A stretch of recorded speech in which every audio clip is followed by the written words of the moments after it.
And we are live. What's up, Black family? This is your big brother, Blackman, and I am here to welcome you to another episode of Moments in Black History by Black Thoughts. And this is a very, very special episode, not just because I'm joined by this lovely young lady on the screen that you see right there. Go ahead and introduce yourself, good sis.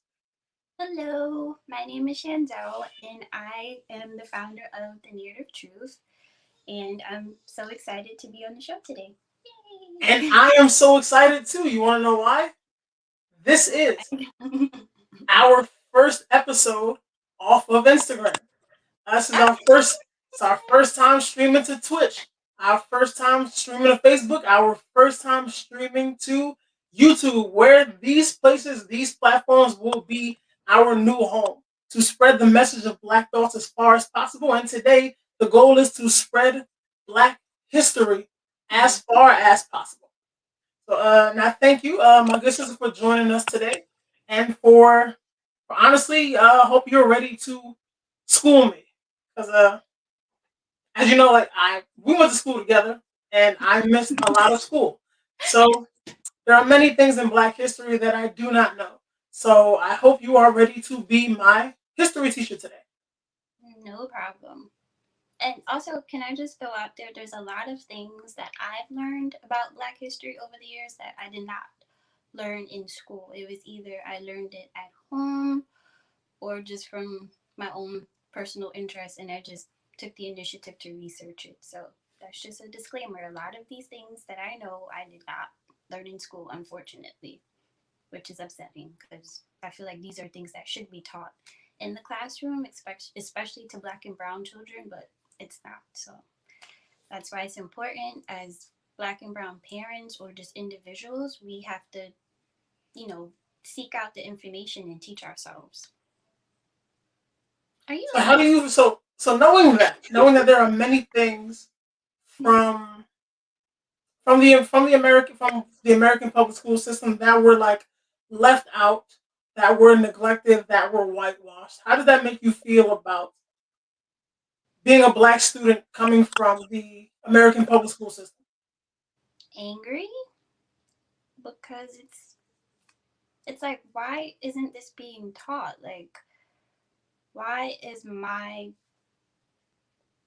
portion of history being purposely erased? Like, it, as I've gotten older and thought about these things, it makes me angry and frustrated because it's like that's a blatant way of telling someone that you don't matter. You literally don't matter to the point that we are just going to erase you from, the country's history, the world's history. And then bad enough as Black people, we already suffer with the fact that we don't know where we came from. We were kidnapped from Africa and brought to the Americas. So we're already disconnected from a huge chunk of our history. And then when we get to the Americas and we start developing history there, they also cut us off from that. They're trying to erase us from it. So it's like it's very frustrating that this system is trying so hard to just make us feel irrelevant and like we don't matter, and it's frustrating and makes me very angry.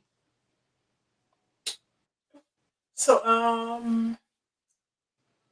if you can go back and add Black history moments that you would have liked to learn about from the public school system, what would they be besides your point today? Ooh, hmm, that's a good question. Well, it would definitely be the topic that I'm speaking about today.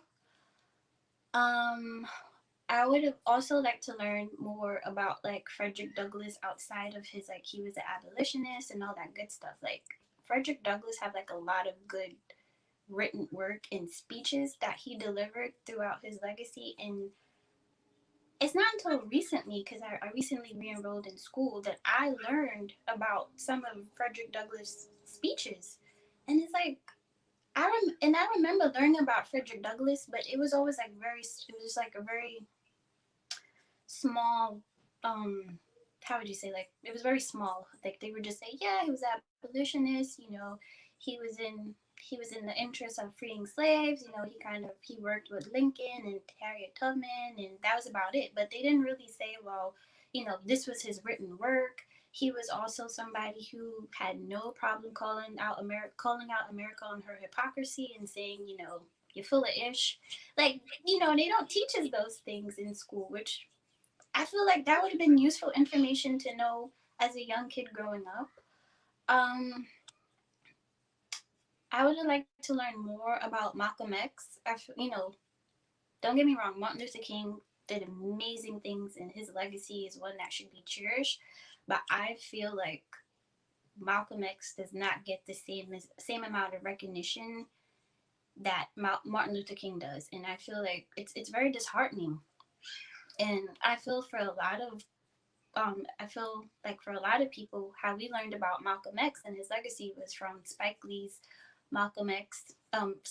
X movie, or either you read the autobiography of Malcolm X, which I watched the movie and I read the book, and that's how I learned a lot about Malcolm X. And it's just like, again, why such an important figure in the Black community was just briefly talked about in school.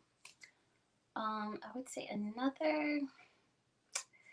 I don't know. I think those are probably like three the three topics I really wished I learned more about growing up while I was in school.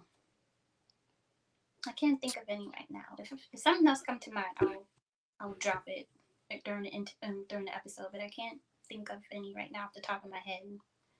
How about you? Like, what were some moments that you wish you knew about while you So were on the last episode that I did with my good friend Shandel, nice photographer, activist, mm-hmm. uh, TikTok extraordinaire, she spoke to me about Miss Angela Davis, Mm. and it was a very very wonderful episode, very informative.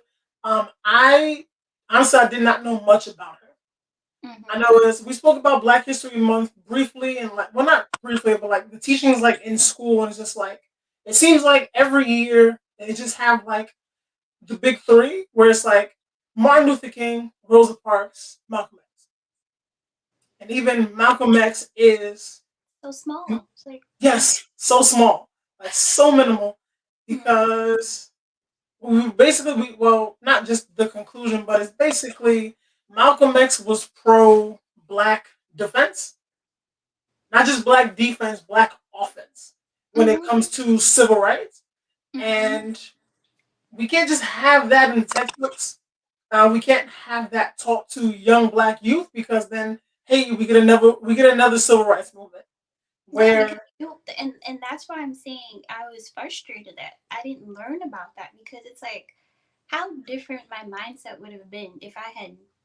Well, granted, I feel like, when did I read that book? I read that book actually when I was like 12, and I remember reading it and then going to school, because in yeah 12 you're like 6, you're in 6th 7th grade, yeah, and I remember like history classes, and I'm just like, this is just all crap. Like, at 12 years old, I'm already like, this makes no sense. Like, why aren't you talking about this? Like, why aren't you talking about how this man went to Mecca and he came back and he was completely changed, and like his whole narrative changed from, okay, just saving the Black man in America, but after he came back from his pilgrimage, he started to say, we need to save the Black man of the Black man of the world. And he was making it more of like, it's not just about a civil rights issue, it's a human right issue. Like, Black people around the world are being treated horribly, and like something needs to be done. Like, he was trying to take it to like the UN level. Like, he was like, screw the American federal government, like screw all these individual countries, like we need to rally together as the Black diaspora and do something for ourselves. And exactly, imagine if that rhetoric was being taught to Black children around the world. Do you know how dangerous that is to the system? And yeah, to act they didn't want that. to actually have Black youth Mm-hmm. know that they have worth, and they Mm-hmm. do in fact have the option to fight back, where you can teach them about slavery, where for them Black history, well, in the American public school system, where Black history starts in slavery. because in America, that is where Black history starts. That is how we got here. They don't teach you. They don't teach you. I learned nothing about Mansa Musa in. I don't remember this in elementary school. I don't remember him in middle school. I don't remember him in high school. When we went to all these things together. Yeah, no, you know how I learned about Mansa Musa? I actually learned about him from my father. So there's this book. Oh my god. Sorry, I have to do a Google search because I want to plug this book. So excuse me. I'm Cool. gonna. So you get the book. I'll keep going. So I actually learned about Mansa Musa from a Jay-Z line, and I am from Bed-Stuy, Brooklyn, New York. So I kind of learned it from my father too. And so So I mean, not to laugh, but it's like that is so crazy. Like you had to learn this from Jay Z. Like, and the fact that you say that now it makes me curious. Where did he learn about Mansa Musa? Because I can only imagine. So yeah, like as a young, like he grew up in like the same public school system that we grew up in. What I will say, because I do believe black women are the true leaders in our community. Mm-hmm. Uh, I mentioned this in like the last episode. If you look at Beyonce's career, Beyonce has always, always, always incorporated African culture into like her music and like her visuals. Mm-hmm. And this is like later in like Jay-Z's career, this Mansa Musa line was. It's on a song with Rick Ross. It was like 2013, 2014. But I Mm-hmm. do believe like she had a good influence on him. Because if you look back on him, it's just like once they like went public with their relationship in like 2002, his career started moving away from Rockefeller and he started doing like his own thing. It became more of like an adult. And that's just like in the history, well, like for me, just black women are leaders. So that's probably his educator, which black women are mostly my educators as well.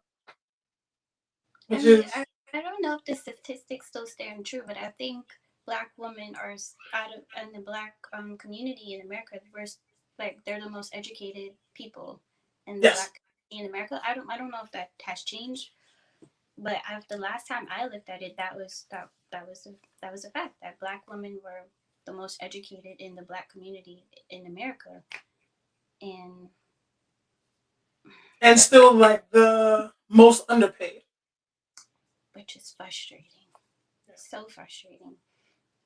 I remember when I worked at Macy's and a lot of like my higher ups were either they weren't either, they were all white male, and like you can count the handful of black women who had like a title of like VP and above. It was, I think it was only two maybe that I can think of off the top of my head. Everyone else, like there, it was either they were a white woman or a white man, and all the black women that I worked with at Macy's were either like an hourly position, they were like a supervisor, or like the supervisor's supervisor, but it wasn't anything much higher than that. And I would just, and that always baffled me because like when we went to meetings, the go-to person who had information and knew everything and would get everything done and be on top of it was a black woman, while this big white guy who's getting paid like out the wazoo is just sitting there and it's like, oh yeah, that's a great idea. So can you get it done?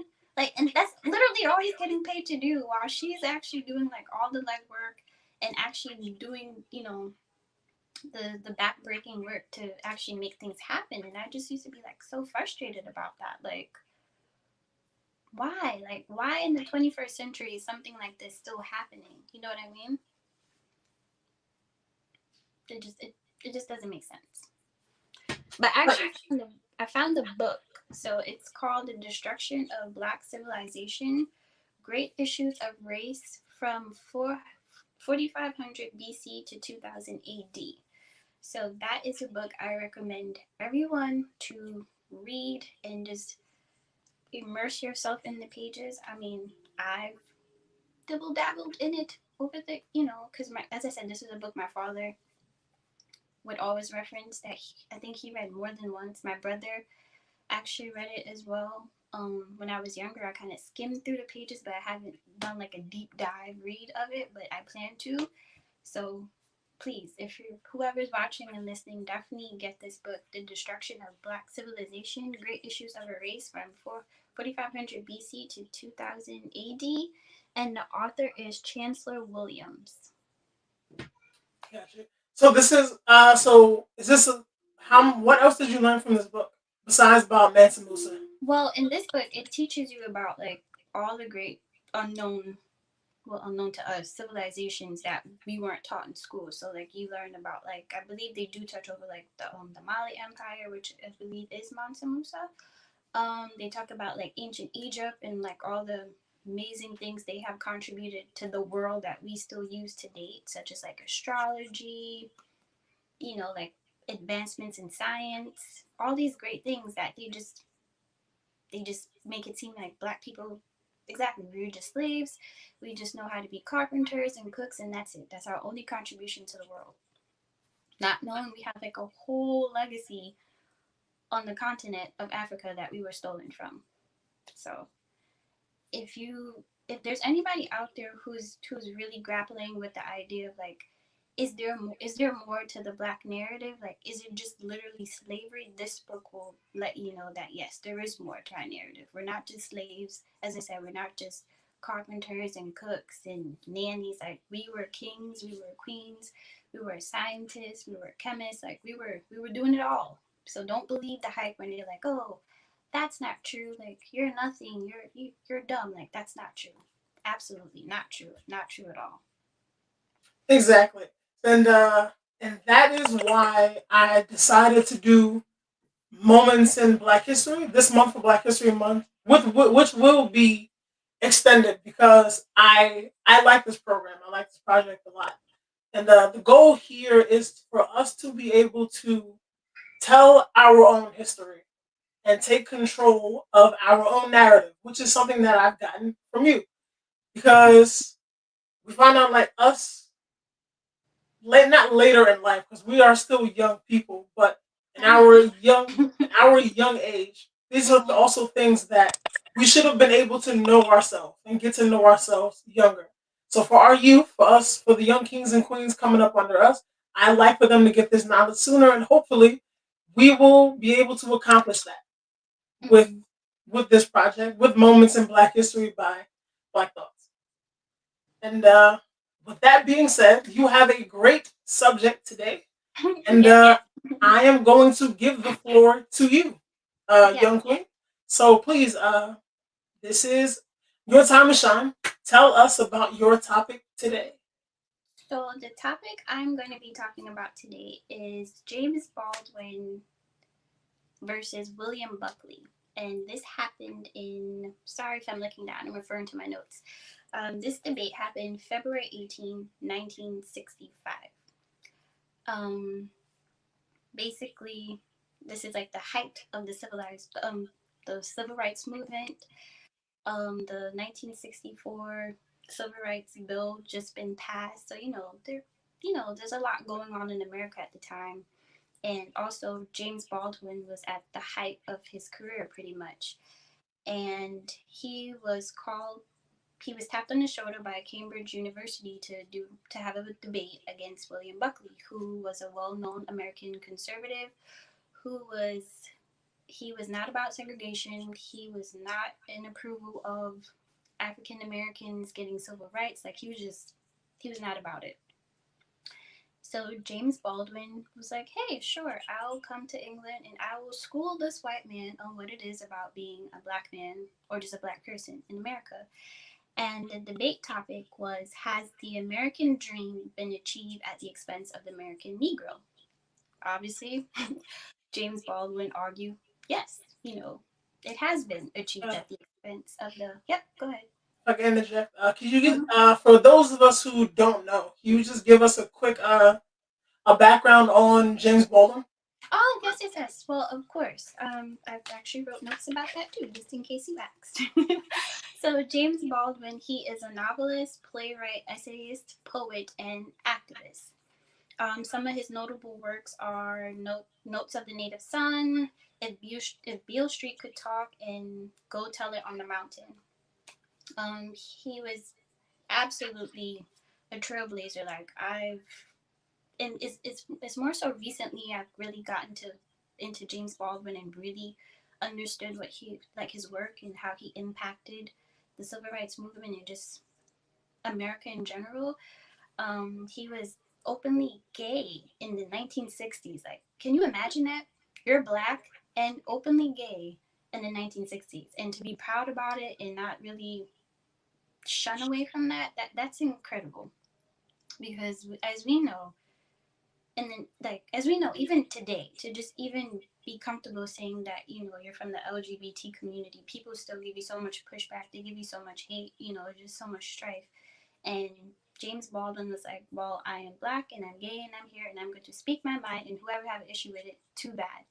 So, I mean, to me, it's nothing more amazing than an articulate black person who can go into white spaces and drag them and also teach them something at the same time. Like that's a true art, and it's something like I truly love to see stuff like that because it's inspiring. Because honestly, I feel a lot of the people he came across in his career, honestly, they just didn't know what it was to be black in America. I mean, of course they wouldn't, they were white. So the fact that he also called them out on their hypocrisy, but also left them with seeds of knowledge for them to really take the step back and go, wow, maybe this is how I should look at this situation, or maybe I was doing things wrong, or like to leave people questioning themselves and how they could be better. I think that's amazing. Like not many people can do that. Not many people, especially at that time, could go into a room and really make white people sit and check themselves and be like, wow, yeah, maybe I am a part of the issue. And yeah, I don't know. I'm just in awe of James Baldwin.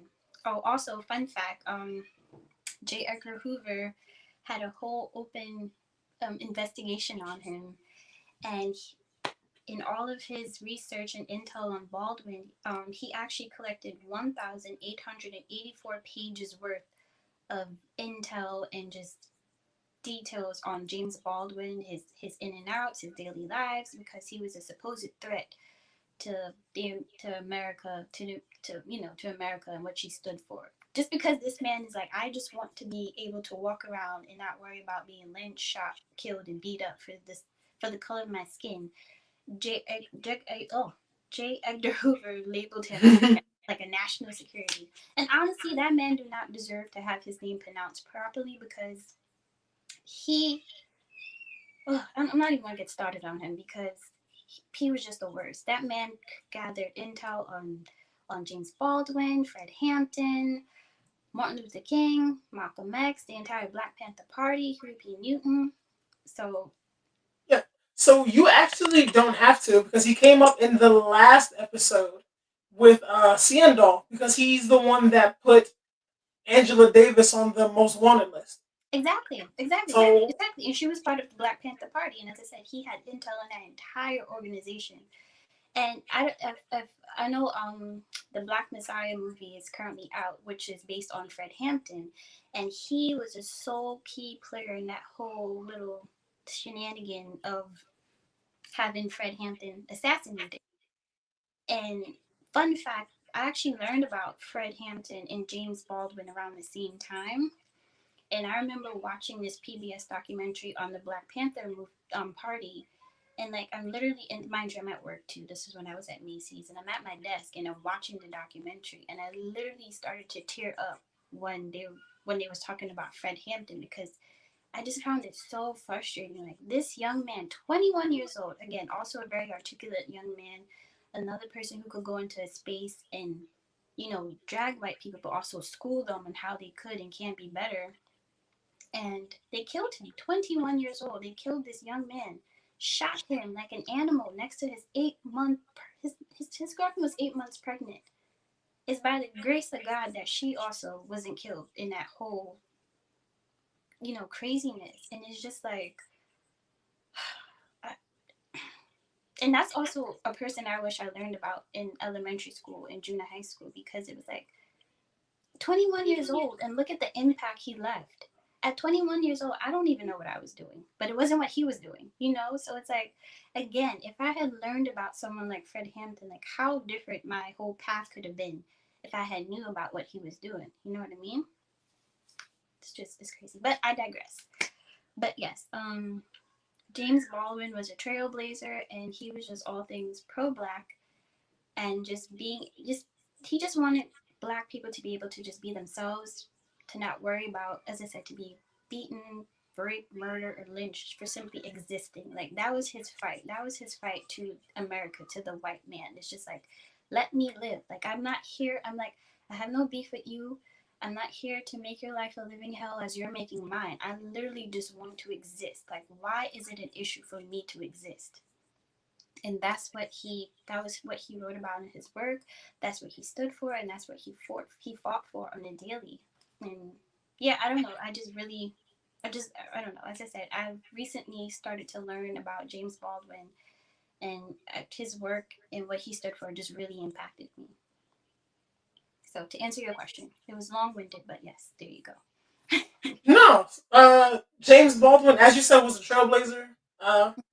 I think that would be. I think like put it simply, for people to see like the strength of him, he was a black gay activist in the 1960s, Yes. and you can't really, and then black and openly gay. So Mm-hmm. yeah, you have to put openly there. That is a testament to his strength right there in title and description alone. So yeah, so you can't be too long winded talking about brother, a king, an ancestor like that. Like he deserves to be heralded. He deserves for his story to be told. And it's a shame that like, hey, this man wasn't more of a focus.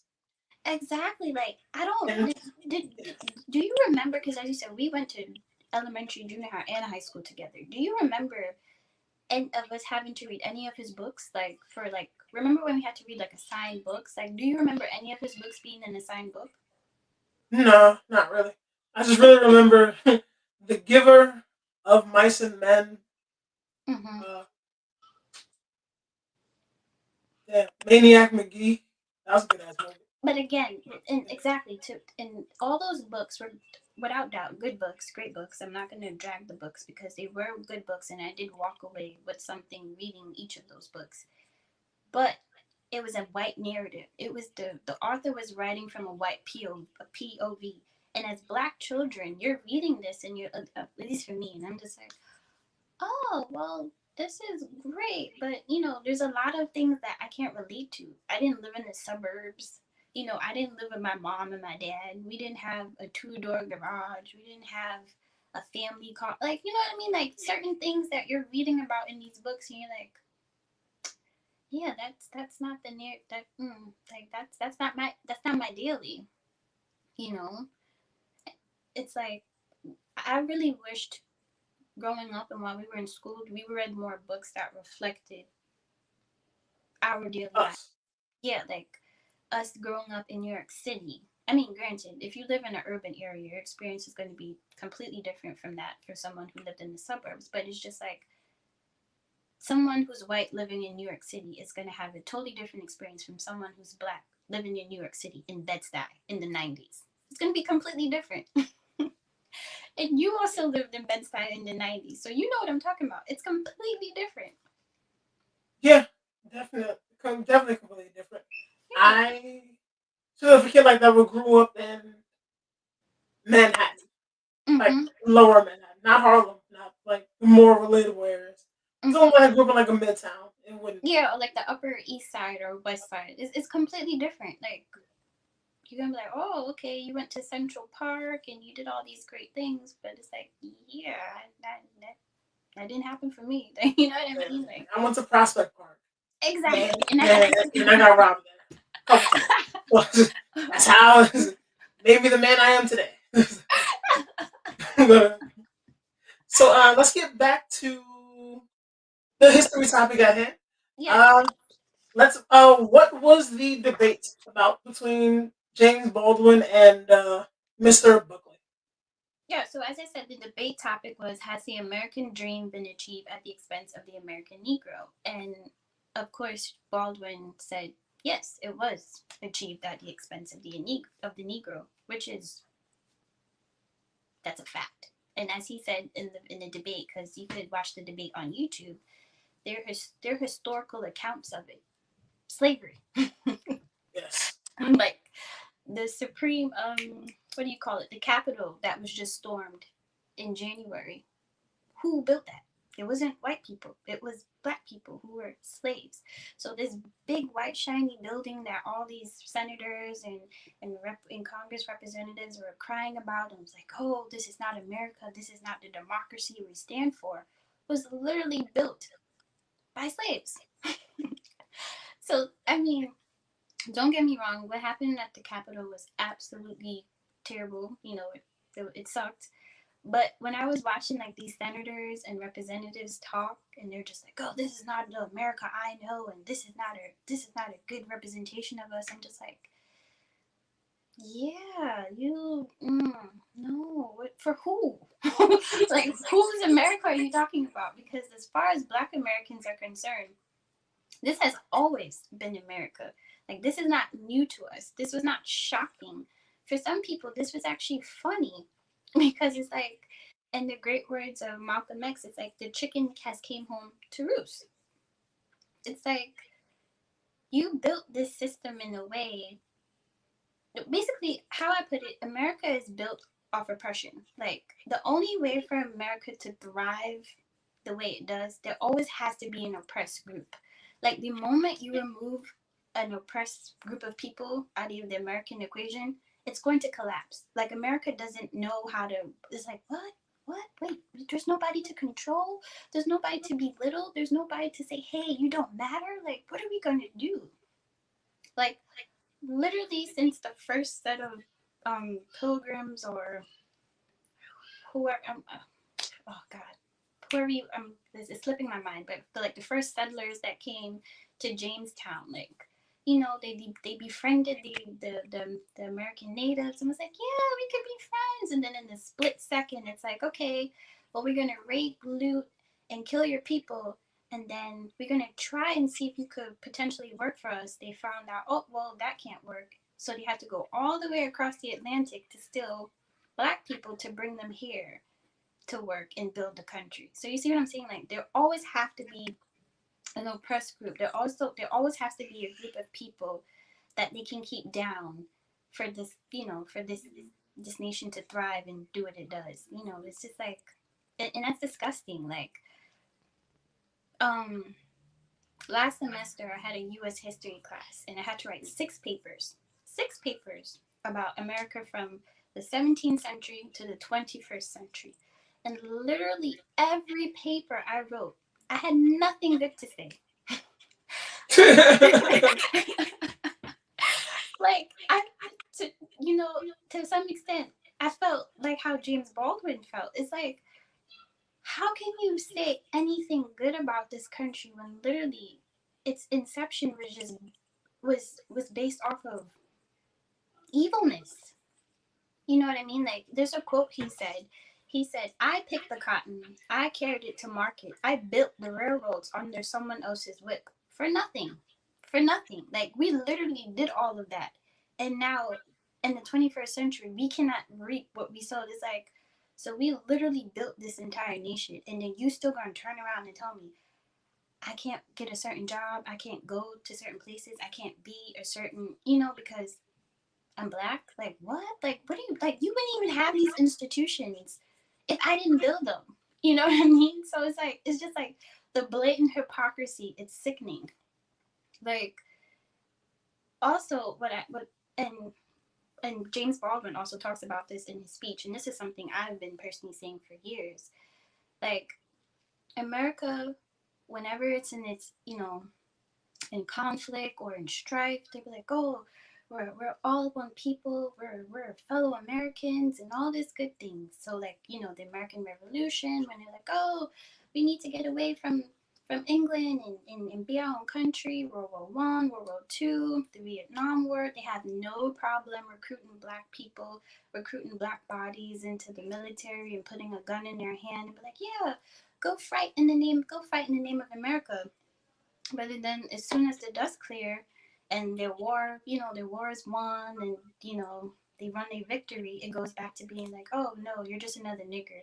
Like, oh well, yeah, you were just helping us out, but you're not equal. You were just here. You were just like extra help, and I feel like just that frustrates me so much. It's like when you're in trouble, when you're in strife, you have no problem acknowledging us. You have no problem saying everything is good, everything is cool. We're one countrymen. But then as soon as all that's over, we're not equal anymore. We're you know oh well you should never get your hopes up. Like, come on, that's frustrating. This is something that we still see throughout time over history. We saw it with the feminist movement, which I know you have choice words for Susan B. Anthony. Uh, You did that on purpose. yeah, I did. I want to hear her get dragged again. We saw this with the is it the not the Korean War, the Vietnam War, which Mhm. I love him for, which Muhammad Ali famously protested, which he famously not dodged the draft, he just refused to go. Mhm. Which where he said, which is my favorite Muhammad Ali quote, it was like, "No Viet Cong ever called me a nigger. Mhm. My enemy is not there. My enemy is here in my own land." Mhm. So, which was beautiful to me, and that wasn't. Am I wrong? He was in prison for that, Yeah, right? because he didn't willingly go through with the draft, and they With were the like, draft, and then he's also and stripped of what's all. crazy about that? They told him like some bullcrap, like he's being anti-American. You're not defending your country, but it's like, why am I defending our country? And to my point earlier, when I said like when the dust is clear and everything is settled, I come back home and you're just gonna go right back to call me a nigger. You're gonna I'm go still right back. gonna be. Yeah. Yeah, exactly. You're gonna go right back to spitting in my face. You're gonna go back to all your trifling ways, and I'm supposed to go pick up a gun and go take a beef with somebody like I don't even know. Like, come on, that ain't right. That Uh, right.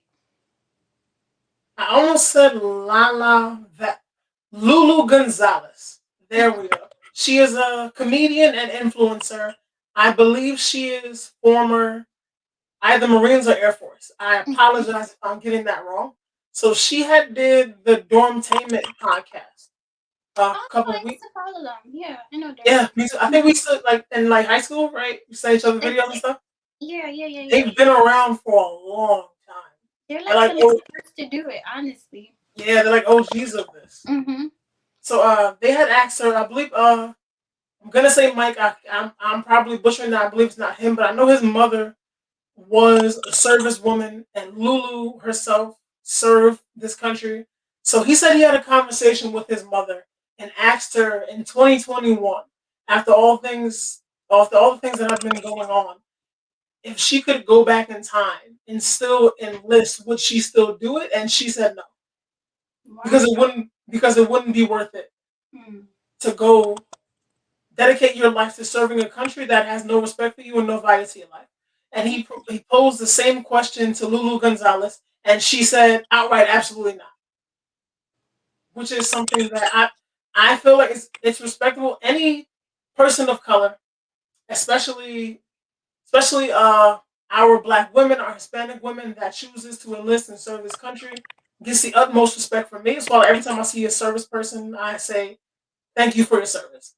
Because I Oh, know the danger that they're putting themselves in, not only in the hands of our enemies, but also in the hands of their own comrades. Where like, yes, I was just gonna say, I want to say about 2 months ago, I was watching CBS, and CBS Nightly News with Nora O'Donnell, and she was doing a segment about sexual women being sexually assaulted in the military, And it was just disheartening. Like, most of the women that she had on the panel, excuse me, were black and brown. And this was around the time, oh my God, please forgive me. I don't remember her name, but I don't know if you remember the news story about the young lady who, I believe she was based in Texas and her body was found dismembered. I don't know if you remember that whole. Yes. Yes, so it was around that time. And all the women that were on the panel, they all were just talking about like how they're, I don't know what you call, like, what's the proper terminology for the hierarchy in the military, but basically like the higher ups were just like super disrespectful. Like, if they had a complaint about what a fellow like airman or somebody did to them and they took it to someone else, they were just like, okay. They were just real passive about it. But go ahead. Vanessa Julian. Yes, thank you. Yes, yes, yes, yes, yes. Lord, that, and it was just so disheartening to hear these stories. Like, one girl, she spoke about how she was raped. She was actually raped, and she went to, like, the higher ups, and she told them about the rape. Like, she was like, it was so and so, he raped me, all of this. And she's thinking she's going to be able to do like a rape kit, and it's going to go through the proper channels and get dealt with. And they were like, they try to, it's crazy, they try to flip the story and say that she was mentally unfit, she was drunk, and she does, she's an avid liar, like, in her files. And I'm just like, whoa, that's crazy. That's crazy. Like, and what pained me the most, she was a black woman on top of it. So it was just like, she's like, she felt so hopeless. Like, what can, like, seriously? Like, she felt like she was somewhere where she should be the safest. She's in the U.S. military. Like, I'm supposed to be safe here. Like, nothing like this should happen to me, because everybody who's in this, who's wearing this uniform, should be outstanding citizens. They should be good, decent human beings. But yet, still, she was raped, and then her higher ups, who were all men, were just like, oh, whatever, no, yeah, you're crazy. No, just, you'll be alright. You just had a drunk. It was a drunk night, and things got out of control. And that's what frustrates me about this country. Like, black women are so easily dismissed, like, all the time, just easily dismissed.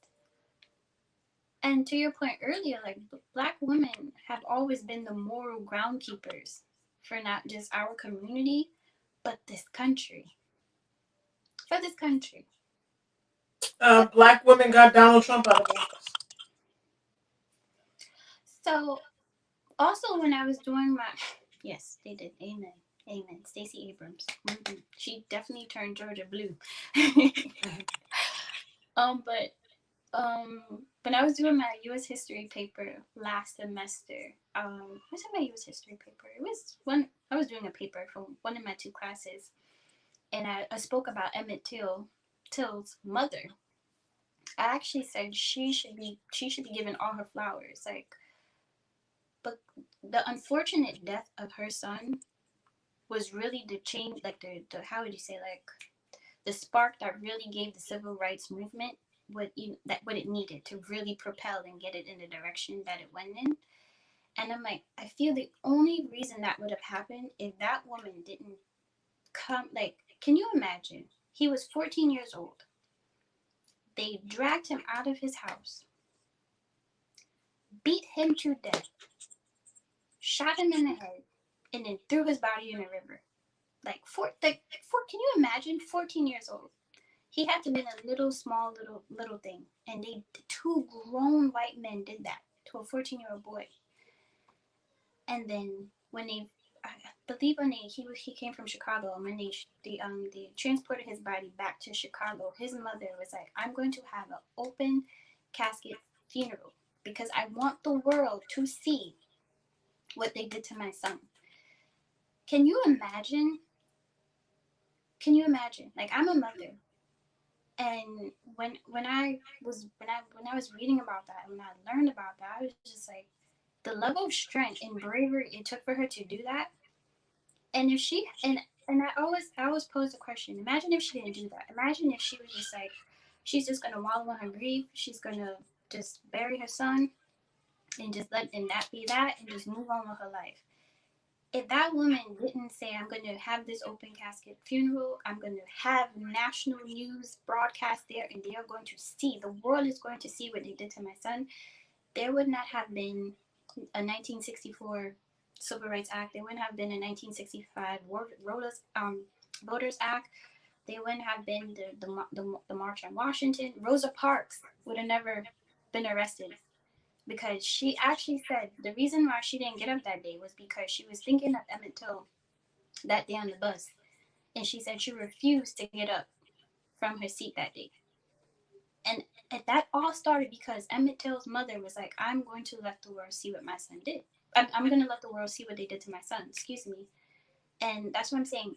Black women have always been the moral groundkeepers. You know what I mean? And it's just like, we bear so much, we bear the burden of everything that goes on in our homes and in this country. And that's why it kills me when I see black men disrespect black women, when they treat us less than.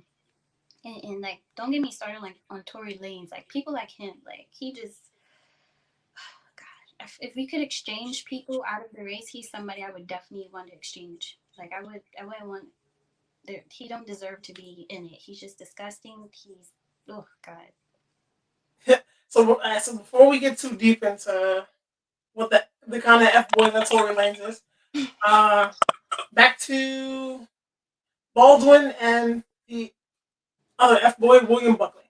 Yeah. So, But basically, William was just, to everything I said earlier, was just that the America wouldn't be what it is without the sacrifice of black bodies, um, black pride. Like, black people have been humiliated and just disregarded in so many ways, and that's what. Excuse me, sorry, gotta fix my bun. That's what Baldwin was basically calling out to Buckley, and I'm just going to briefly go over what Buckley said, because honestly, I feel it doesn't matter. He was just like, that's no excuse. Like, the American dream is attainable for everyone. Like, if a Negro, because that was the terminology they used then, if a Negro is not at a certain place, is because of his own shortcoming. It's not institutional. It's not the system purposely trying to keep them down. And it's like, that's a complete lie. We all know that. We know redlining is a real thing that still happens today, where black people are purposely kept out of white neighborhoods and boxed in overcrowded, poor infrastructure neighborhoods. We do know that public schools in black communities are funded different than white public schools in the country. We do know that black men are sent to prison at a higher rate than white men. Like, there's like factual evidence everywhere, and I'm pretty sure there was factual evidence in 1965 to show Mr. Buckley that what he's saying made no sense. At the time in 1965, there were only 35 black millionaires. 35, like, woo! And we're supposed to be excited about that? Like, you want us to give you a cookie because you pointed that out? Like, that's no. And if you watch the debate and you see when Baldwin is talking, like, you could just see his frustration and annoyance, because it's like, he felt like a broken record, because to him it's like, why do I have to keep repeating this? Like, why do I have to keep telling you white people that to be a black man or just to be a black person in America, it is stressful. It breaks down the community emotionally, it breaks down the community spiritually, and it literally breaks us down physically, because people they resort to drugs, they resort to alcohol, and those things affect your body. You know what I mean? And go ahead. Have you ever felt that way? Of course. Like, some days, and more so recently. I guess because now I'm an adult and I can see things for what they really are. And then especially with everything that happened last year, it's just like it is frustrating. It's like, what more do we have to do so you don't kill us? You don't vandalize us. You don't brutalize us. You don't treat us this way. Like I remember in like 2018, I went on like this super deep, like I'm gonna find out about my history, and I'm gonna make an initiative to get all the information I can about like Black culture and history. And I think I spoke to you about this because I remember the day. I don't know if you remember, but I texted you and I was at work. I texted you and I was like, dude, like I think I have white anxiety now. I don't know if you remember that because I'm just like, everything I'm reading, it just shows you how Black people just be sitting here minding their business, and a group of white people just come out of nowhere and just be like, I don't like this. I'm gonna mess it up. It's just like why? Like seriously, like Black people just be minding their business. Like we was just in Africa, building pyramids, praising our ancestors and our gods, and they just came and was like, no, no, no, no, I no, don't no, like no. that shit. Yeah, I don't like this. You know what? No, we're gonna burn it down. We're gonna separate you guys. We're gonna make this group and this group fight. Hmm. You know what? Better yet, we're gonna take some of you from the continent and we're gonna put you here. We're gonna beat you guys and just break you down to nothing. And it's like, it's frustrating. It literally got to a point where I had to stop reading and researching because I'm just like, I cannot fathom like a group of people really just took it upon themselves to just go around and just effing up everything just because they felt like they could do it, because they felt like they should do it, because they felt like they, and you know that you know what I find so funny, is that how white people, and not all, let me clarify that, not all white people, but white people tend to feel like they're the moral ground keep, like they're the moral, keepers of the world, and it's their job to put everybody in place, and it's their job to get people in line and to be orderly and to be godly. But there's, and again, I clarify, not all, but some of them you come across are like the most ungodliest people. They are evil. They just do deceivious things that are just horrible. And I actually spoke about that in one of my papers last semester. I'm like, America has a history it should be very ashamed of. Like, there's nothing this country has done that it should be proud There's absolutely nothing. of. Nothing. And in one of my papers, I stated, like, this was the analogy I used. And I feel like I said this to you, and you probably heard me say it. It's like, Native Americans was here, again, just minding business, doing what they doing, praising our gods, burning their sage, having a good time. White people from across the ocean came here and was like, no, I don't like this. No, no, we're gonna just keep pushing you west, pushing you west, pushing you west, pushing you west, pushing you west, pushing you west, because manifest destiny. Like, how do you? And that's what kills me about America. And James Baldwin talks about that in his debate. It's like, why do you like? Why? Let me get my thoughts together. Like, this Eurocentric mindset is that like you have to save people, but by saving them, you're murdering them, you're killing them, and you're doing so in the name of God. Like, you feel ordained to do these things. Like, you feel like you have the right to do it. Like, Native Americans were the majority. They were the majority. Now they are less than like 1% of the entire populations, and they are scattered on different reservations throughout the country. How is that okay? Who, like, and when people be like, "Oh, I'm a proud American," it's like, how? How can you be proud about that? Like, your ancestors came here and killed off a whole entire group of people. Now they're almost non-existent, and then enslaved a whole another group of people who they're still finding cool and creative ways to do it. And it's like, you're proud about that? You're excited to be called an American? Like, let's make America great again. When was it ever great? When? When? Who told Trump this lie? Who? Because I need to find them. Well, Like, for him, it's not a lie because it's not. It's always been great for him, his family, and his people. and Donald Trump. I don't really have a problem saying Donald Trump's a white supremacist, Like, And James Baldwin touched on that. It's like, you know, he said something that really struck a chord with me in his debate. It's like a white person could be dirt poor, and I'm paraphrasing.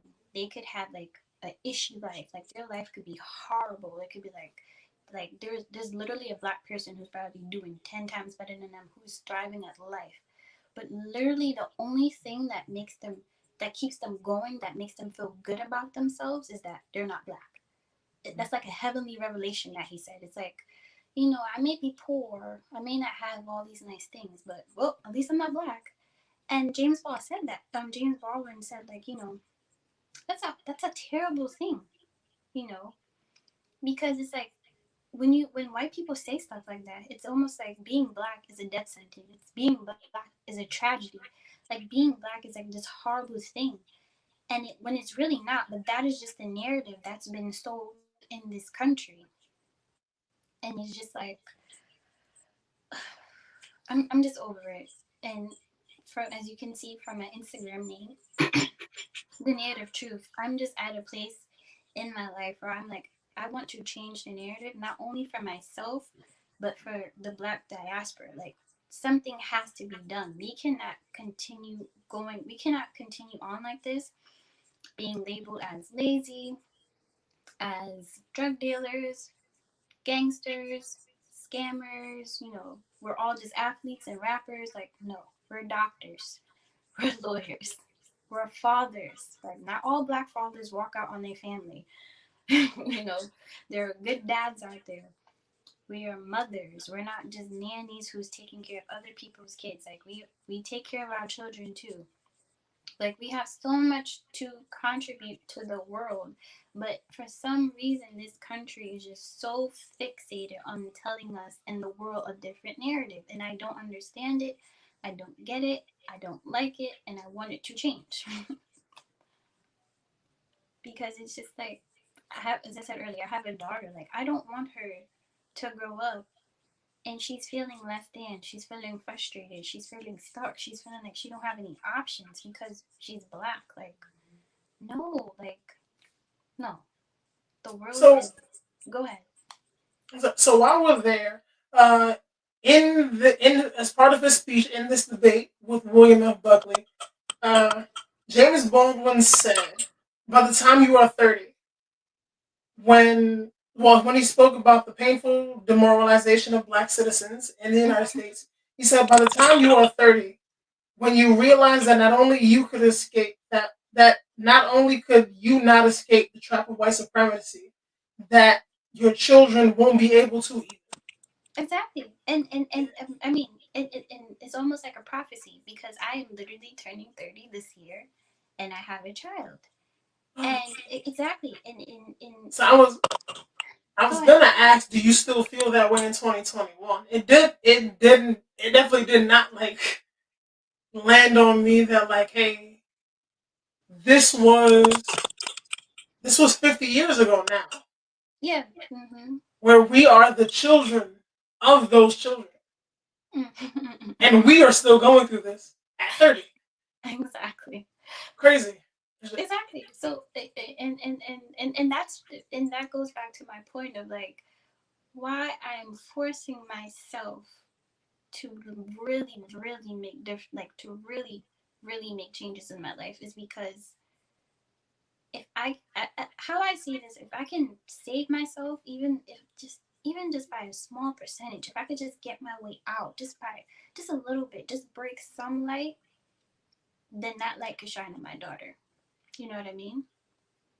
And that's what's most important. And I think I've told you this before, like on the height of Breonna Taylor, and when they basically gave her no justice. And I remember I told you, I was like, having a child in America as a black person is irresponsible.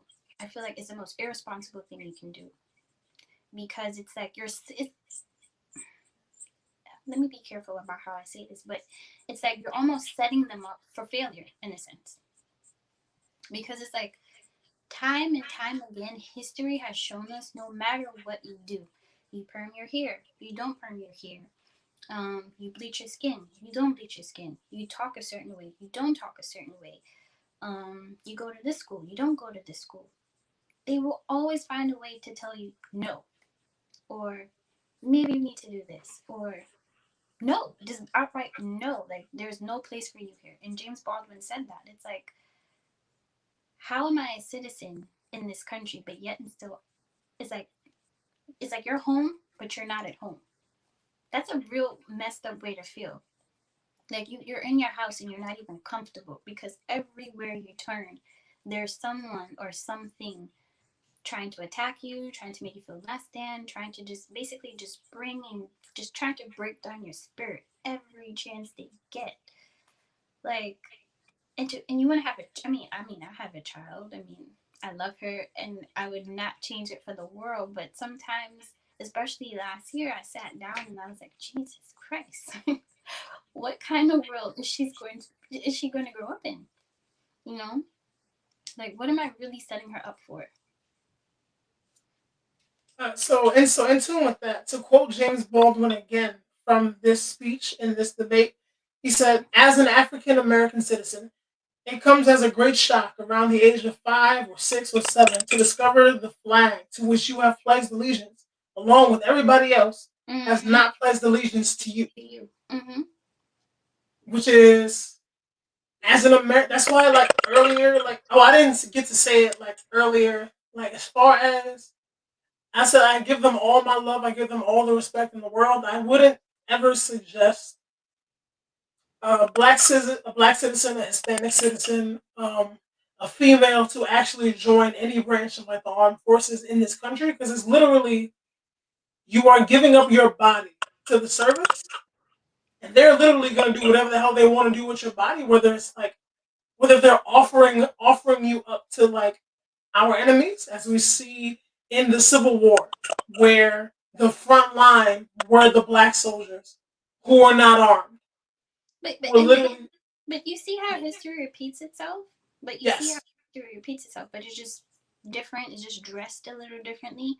It's like, exactly to my point earlier. Like, America has no problem to recruit black and brown bodies to do their dirty work, and while they're doing their dirty work, to still, to degrade them and do all these evil and heinous things to them, and then at the same time spit them back out and be like, well, yeah, thanks for your service, but there's nothing we can do for you. And you know what kills me? They'll use lines like, well, nobody told you to enlist. I mean, we didn't ask you to do that. Like, they use verbiage like that, and it's like, what? Like, Which is a literal lie, because it's not just like, it's not simply going up to these youth and saying, like, hey, you make a great soldier, you should enlist. It's also putting recruitment centers and in saying, impoverished neighborhoods mm-hmm, where they can catch these children on the street, and it's like, hey, you don't have anything to do after school, you should come down, come down to the office, to talk about it. You can't afford college.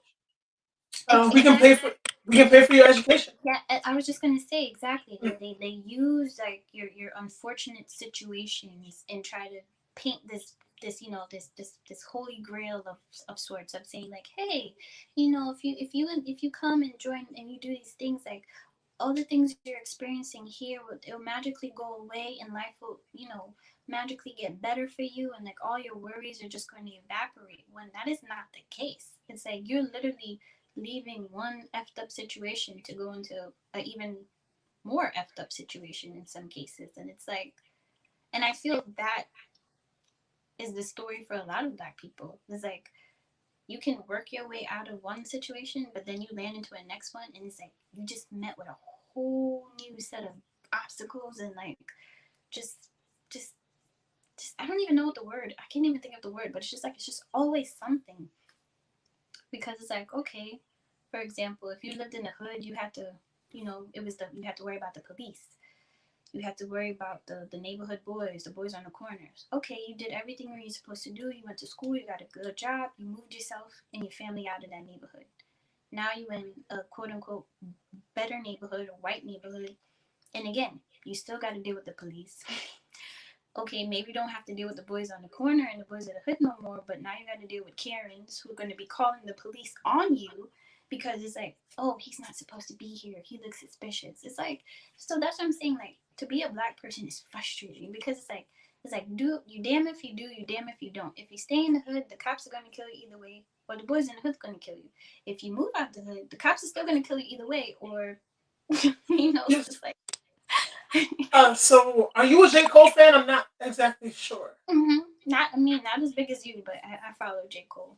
Yeah, J. Cole is like for myself and Ashley the EP. It's like one of, if not the GOAT for like Mm-hmm. both of us. So do you know his song Neighbors?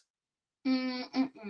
Mm-mm. Okay, so the chorus is, I guess the neighbors think I'm selling dope. It's just like that over and over. Okay. I know And I know the this, song, just didn't know the name. Okay. yeah, and this is an absolutely true story. I don't know if you knew that. Oh no. Yeah, so this is an absolutely true story, which the song is about. He goes on in the song to like relent on his decision to move out of his neighborhood, like his hood in North Carolina, to more maybe middle class or upper middle class, whiter neighborhood, because with him being a black man around these Caucasian neighbors and just having his friends over, his label mates over, where he had a studio in his home. So there's literally, as he says in the cars, there's like fancy cars outside all of the time. There's loud music because these are rappers. Uh, there is weed smoking because these are humans and there's nothing wrong with marijuana. Humans use marijuana. Mm-hmm. There's nothing wrong. The neighbors, I don't know if they ever found like which one, assumed that he was a drug dealer. Wow. I guess no. I was gonna say I guess they didn't know that he was a rapper, but rappers do be dabbling in like in other stuff. But Yeah, but it's J. this Cole. is this is J. Cole. So this song is from his album For Your Eyes Only. I got to go to the For Your Eyes Only tour, Mm-hmm. and for me, this is like one of my favorite moments in like Black history, like hip hop.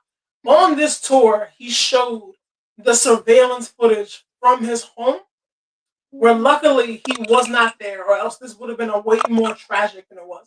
No one was actually there. I believe he was off on tour.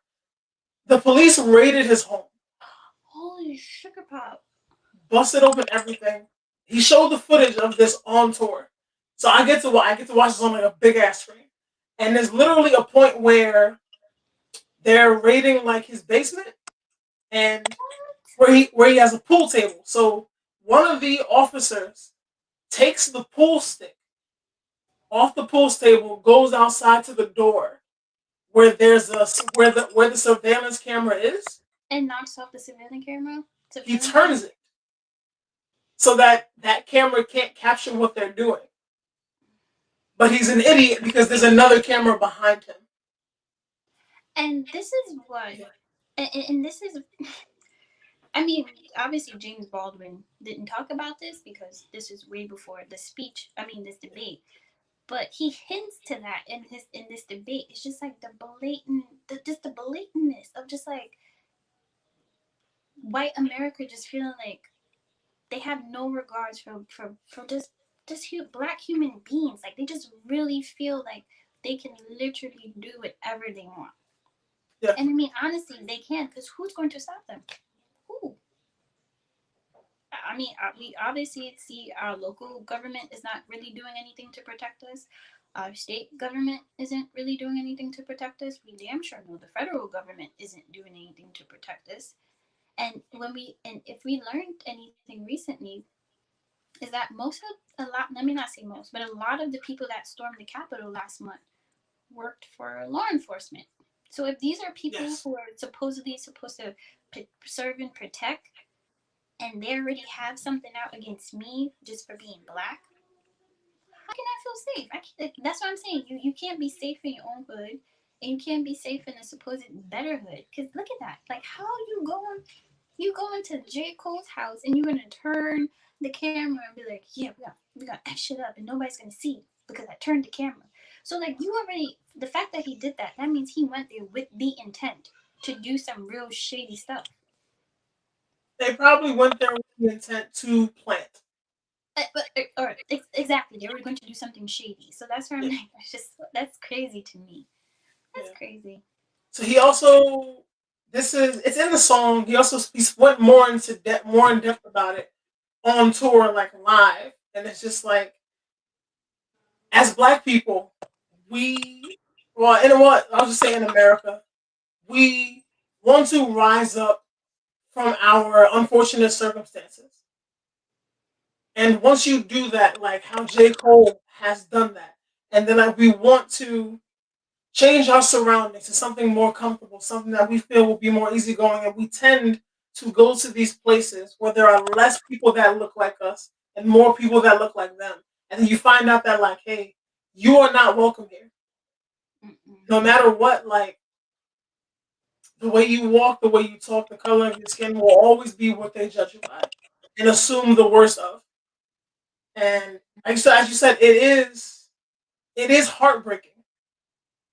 And then when we do have the opportunity, we have those of us that make the choice that like, hey, when we rise up out of our own particular circumstances, that we are not going to move out of our neighborhoods and stop and not surround and like keep ourselves surrounded with people that look like us to spread our influence to help build the community the same way that we built ourselves.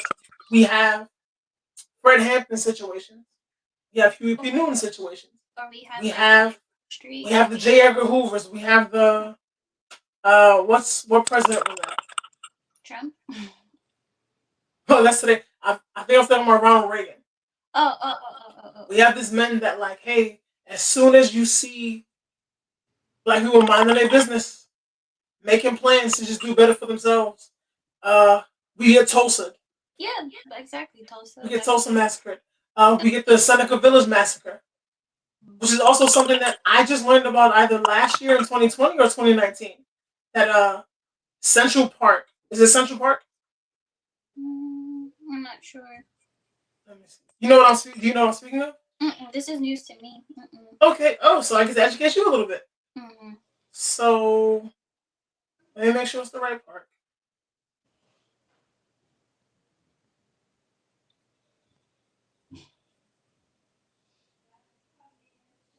Yes. So Seneca Village was a landmass, not a landmass, acres of land that were Black owned. It was a Mm-hmm. Black owned community. Mm-hmm. Uh, obviously inhabited by Black people. That in It was founded in 1825 Oh wow. by free slaves. Well, Mm-hmm. free Black Americans. I don't know. I can't In say for sure that they were all ever slaves. in New York, because I know Seneca is in New York, right? New York State. Yes. Okay. So in the 1840s,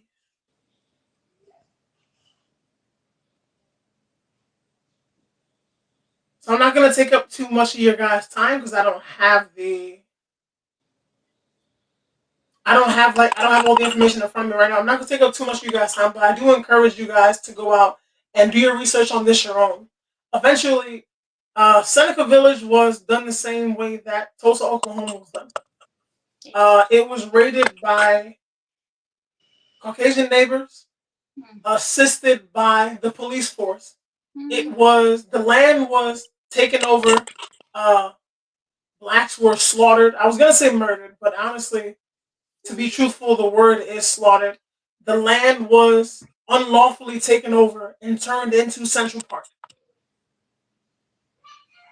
Excuse me. Yes, yes. So Central Park is Wow. rightfully Black-owned land, and those people were murdered.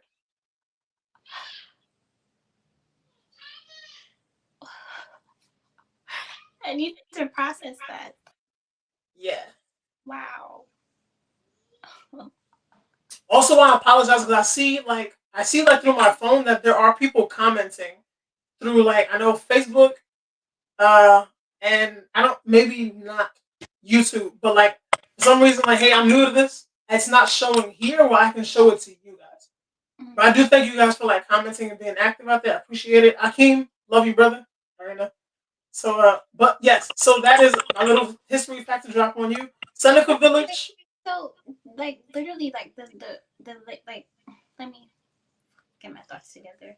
So, Central Park, like, that starts from 59th Street to about 100 and whatever, was land that was that was black owned, and like a group of angry white people burnt it down, like whatever they built up on that land, and then they turned it into a park.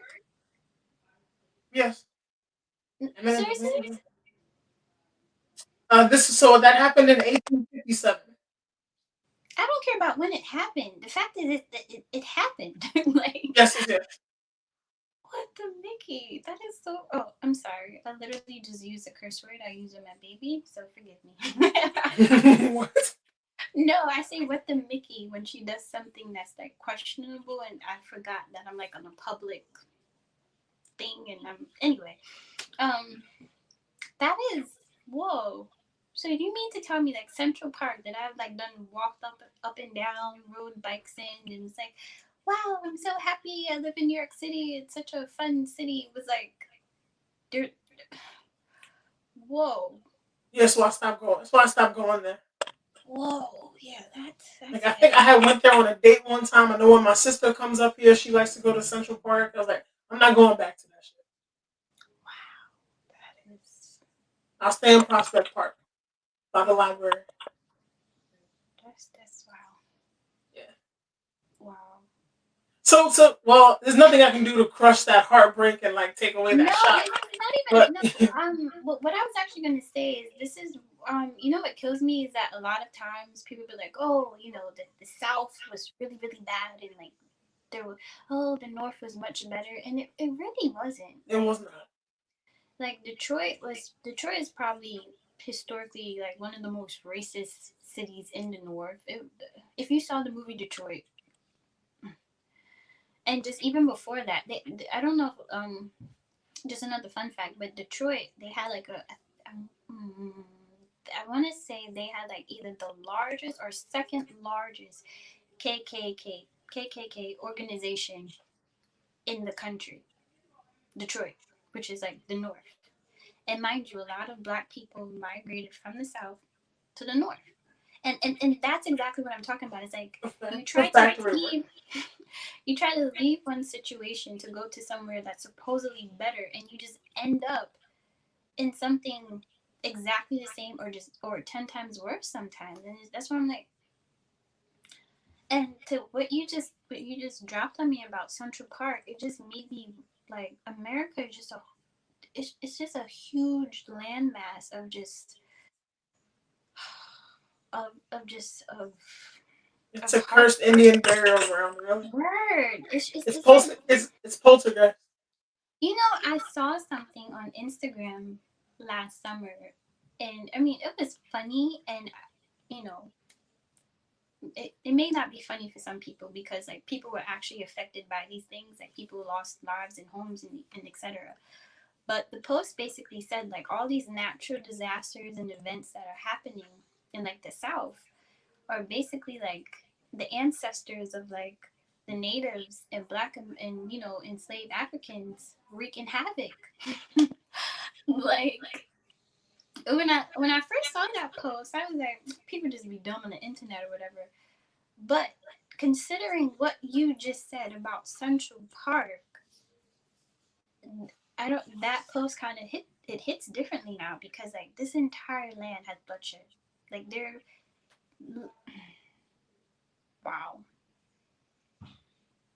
that is crazy to me. Like there's literally no place on this country, in this country, sorry, that you can go where you can say like this land was peacefully like you know handed off, like there was no bloodshed, like nobody was raped, murdered, killed to get it. Wow. So Whoa, to that really no, that really hit me. That is so. yeah. That's I'm trying to crazy. switch it back to something like more positive. So I mean, this whole topic isn't positive, honestly. true, it's not. But the positivity is that you love James Baldwin. Yes, I do. So from this debate, from his speeches, what is your biggest takeaway from James Baldwin? Be yourself. Be yourself. And forgive me if you could hear my baby in the background. She's calling me. But yeah, be yourself. Um, be yourself. Be black. Be proud. And I was having a conversation with my brother some time ago, and he he was saying like, what does it mean to be black? Like, what is black? And I feel, at least here in America, to be black, it's like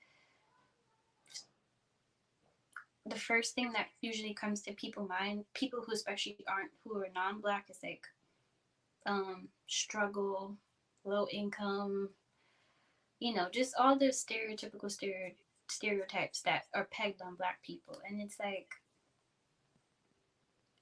we have to change that narrative. Like, to be black means many things. There's a whole diaspora. There are black Americans, there are black Caribbean people, which my ancestors are. My family come from Jamaica, so certain experiences that my mother may have had is completely different from your mother, because your mother grew up in America, whereas my mother grew up in Jamaica. But there's still common struggles of being a black woman, but the experience overall is different. There's a whole diaspora of black Africans. Like, it's just, there's black people in Asia, black people in Europe. Like, to be black isn't just one thing. And I feel like we have to, as a community, we have to come together and really take control of that narrative. We have to stop letting other people tell us who we are and what we are, and because they don't know. They don't live the ins and out of our everyday lives. Like, they don't know what it is to be black. So we have to stop giving that power to other people, because they don't have the right to tell our stories. They don't have the right to say this is how we're feeling. They don't have that right. Like, I don't care. Nobody will ever know what it is to be a black woman who lost her son, whether it was from gang violence or by the police. That's a burden I would never want to experience myself, and I would never wish on anyone. But unfortunately, there are black mothers out there who knows that. There's a sorority of black mothers out there who are grieving together. And why? Because they simply had a black son? Like, that's not a sorority anyone should want to be a part of, or should be a part of. Oh, that's just since you like mentioned that, you just reminded me of something. But do you watch The Shy on Showtime? I do not. So they actually do have that on The Shy, where Chicago. It's based on Chicago. Well, it's based in Chicago. Uh, Filmed in Chicago as well, which is basically, it's a testament to like Chicago life, where they actually do have a support group for mothers who have lost their children there.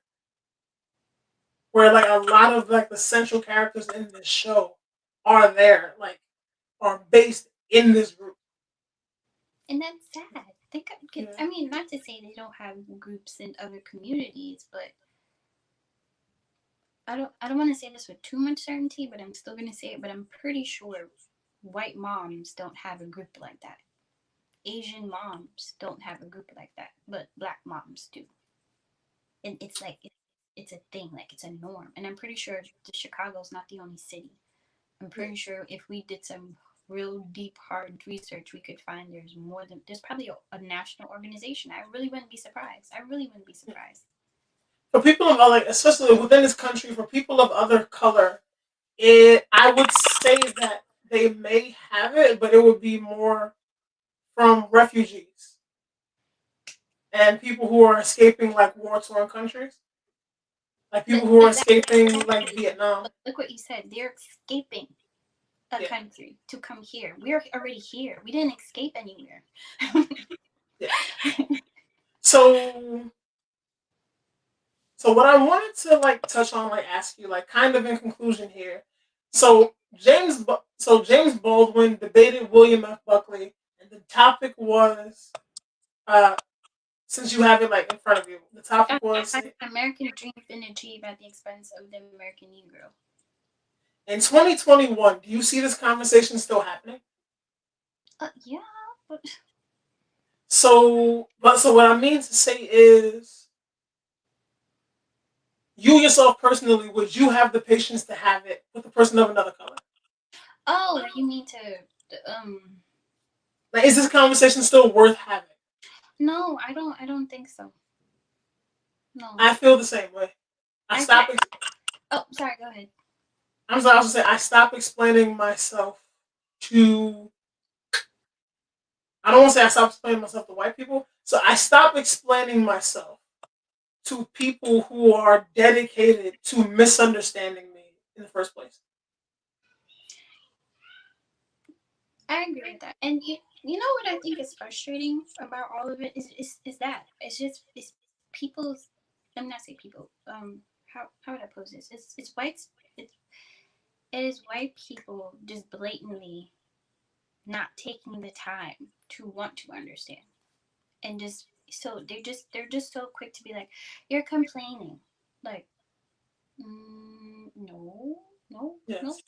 And like, And also to be clear, it's not just white people. There are black people that feel the same way. There are Hispanic people that feel the same way. There are Asians that feel the same way. And it's not just towards the black community. It's towards like the gay community, the gay community, the Hispanic community, towards women, where it's just like their plight, the violation of like their physical and civil rights uh, well, I already said violated, are violated publicly, legally, and communities that feel helpless but still try to fight back. And there are people out there still just going to minimalize mm-hmm, their traumas and their pain simply because either they don't get it or they just don't care, or because their trauma benefits them.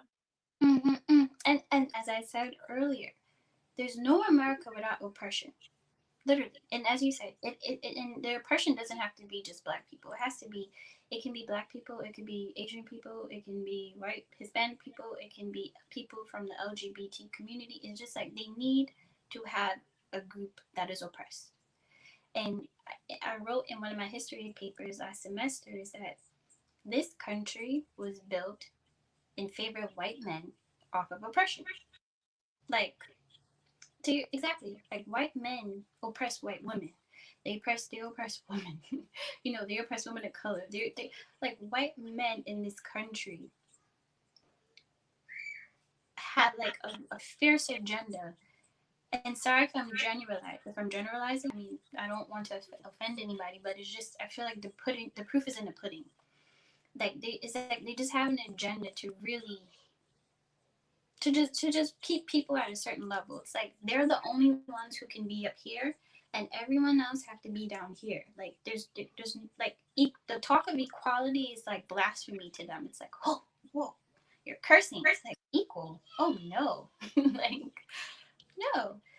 And if you want to even take it a step further, I also talk about that in my paper. You can also start to bring class into it. Like white men oppress poor white men. Like basically, it's just like this it's like a caste system. I don't know if you're familiar with like the caste system in India, where you have like it just the bottom is the largest, which is like the untouchables, and then as the you just go up the pyramid, it gets super super small. And I feel like that's America. It's like black people are at the bottom, and then everybody else, just starts to stack up, and then it's just like this tiny, tiny, tiny, tiny group of white men who's just looking down on everybody else and saying, "Yeah, this is how it should be. This is how I'm going to make sure my legacy is going to be sustained and keeps going and going and going and going." And it's like that's not fair. What about my legacy? You don't think I want to leave something behind? There's a whole, and you know what frustrates me? There's a whole legacy that I'm a part of, but I don't know it. I've been purposely disconnected from it. There's a whole language that my ancestors spoke that I don't know. There's a whole God that my ancestors praised and who I don't know. You know, and I feel that's why for a lot of us in the Black community, we have like this internal strife and battles with ourselves because it's like you. I don't. It's. I don't know if you heard this, but it's like an old school saying: you can't know where you're going if you don't know No, it where can't. you've been. And that's so true. It's like I can't speak for everyone else, but I feel sometimes I'm just out here and I'm like, Jesus Christ, what am I doing? What am I supposed to be doing? Like, what is my, like, should I be going this way? Should I be going that way? And I wouldn't have to have these issues if I knew where I was coming from. I only could go as far back to my grandmother. Like that's where I can start, and that's on my mother's side. You know, there's a I don't even I can on my father's side though. As far as I can go is my father, which is that to me that's crazy. So when my daughter gets to an age where she starts picking my brain and she's like, "Mommy, what was Grandpa like?" and these things. I mean, I could tell her about Grandpa, but when it's like a great grand and great great great great, it's like I don't know. And white people, and let me not just say white people, but other groups outside of black people, they don't really have that issue. Like, you can easily find 4,000 plus years of Chinese history that wasn't erased. It's there, it's out in the open for them. You can easily find 400,000 plus years of European history. It's there. But for us, we have to do a whole deep dive and research. Like the book I had to plug earlier in the show. Like, we have to do all this work to know who we are. And to and let me get my thoughts together. And that's why I feel like it's not fair for black people to still be having the argument, has the American dream been achieved at the expense of the American Negro? Absolutely. Like, we don't owe anybody an explanation. We don't have to keep explaining anything. Like, you can do the research the same way I can do my research to find out about who I was and who I am and all these things. You can do the research to know about me as well, but you're just choosing not to, and that's what's frustrating. So, So, in summary, how has James Baldwin impacted you?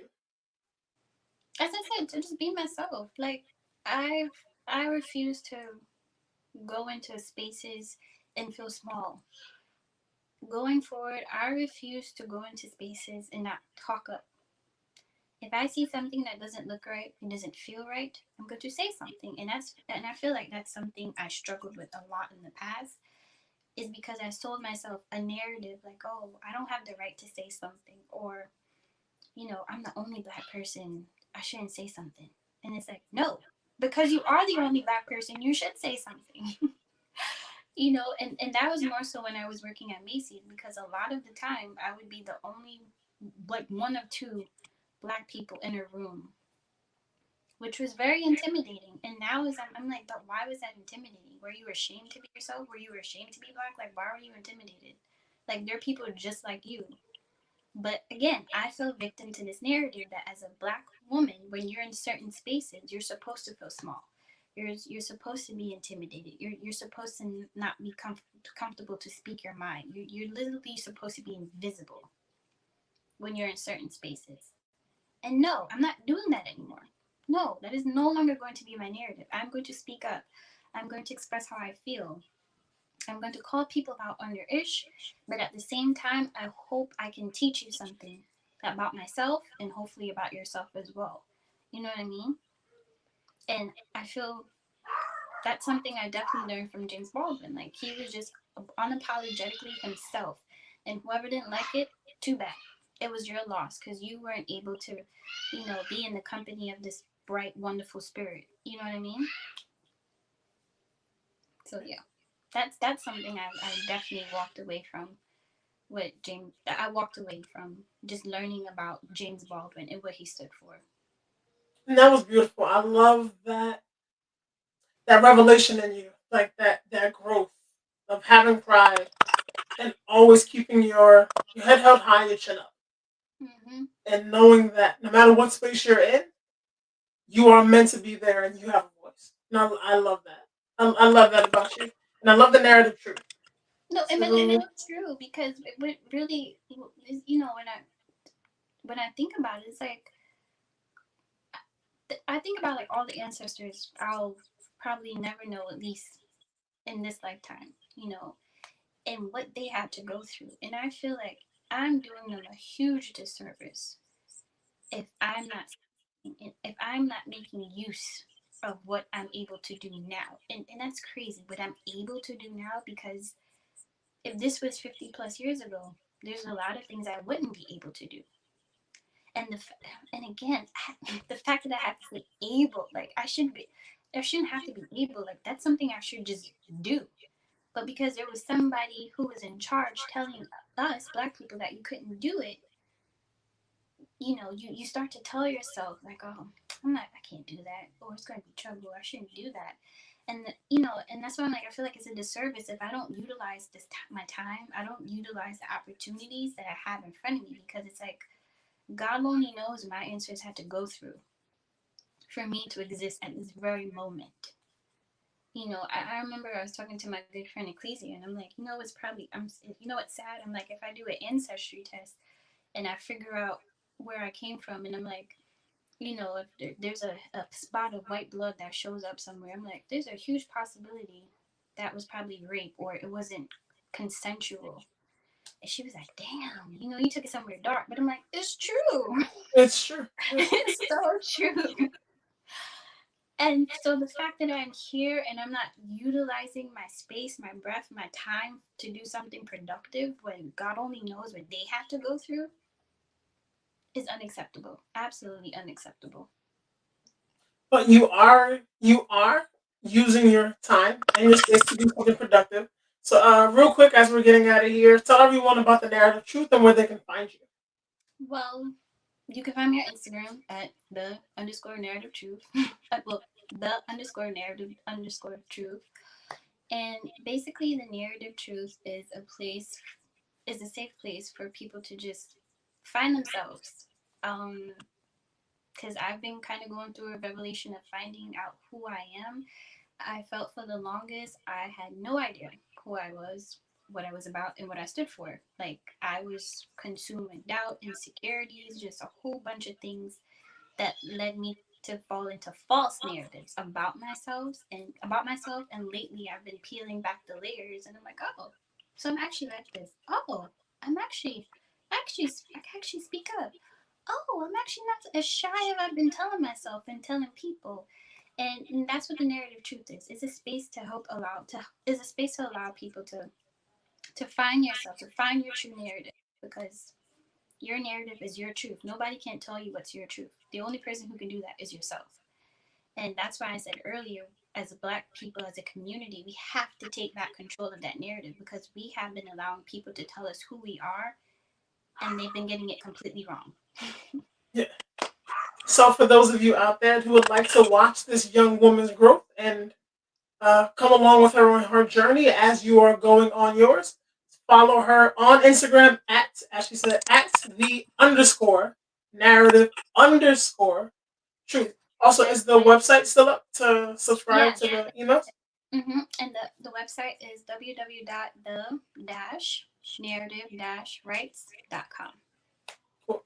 And also, if you're following at Black Thoughts on IG, as you should, which it is at BLAKTHOUGHTZ. You can find us there on Instagram, TikTok, and Twitter.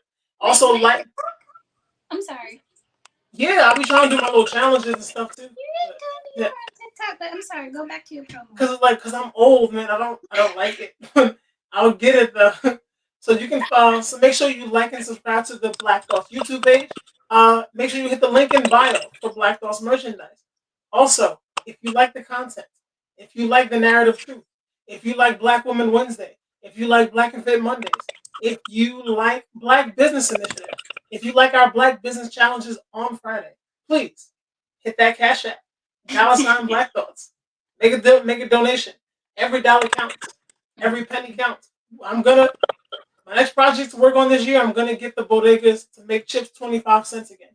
So every penny counts. So I mean, do you remember that? You used to be able to get the chips, the 25 cents chips, and what was those little what were they called, quarter waters? Remember that? quarter waters. 50 cents, and like I don't know when, but it was like a couple years ago. I remember I went to the store and I had like a quarter. I was like, yeah, I'm gonna get a bag of Lay's, and it was like, I think it was like some weird price. It wasn't like 50 or 25. It was something weird. It's 59 cents now. Yeah, and I'm like, what the hell? I was so mad. And so we'll come back. We'll come back with you, and we will relive our Icy's on the corner 25 cent juice childhood another day. But as for right now, on behalf of Black Thoughts and the Narrative Truth, which again, thank you, Shandel, for giving us your time today, and thank you for this moment in Black history on James Baldwin and William F. Buckley.